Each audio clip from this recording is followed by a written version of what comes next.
Извинявайте, но няма как само аз да съм чувала за тази игра.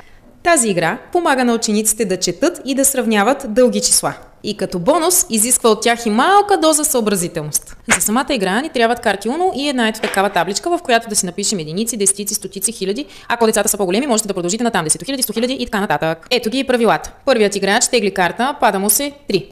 Той трябва да прецени в кое от квадратчетата да си запише цифричката 3, така че всъщност да получи по-голямо число от съперника си. В случая, например, записвам ето тук цифричката 3. После тегли вторият играч, пада му се плюс 2, обаче специална карта.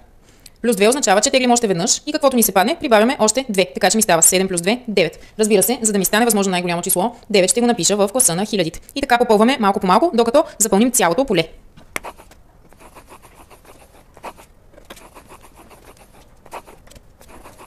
Ето виждате какво се получи при нас. За играч 1 7723 и за играч 2 9812. Сега децата трябва да преценят кое от двете числа е по-голямо. В случая вторият играч е победител. Ако нямате карти Uno, може да използвате обикновено зарче. Може да се играе от родители вкъщи и от учители в училище. Напиши ми в коментарите дали си се сетил и дали ти я играеш с твоето дете.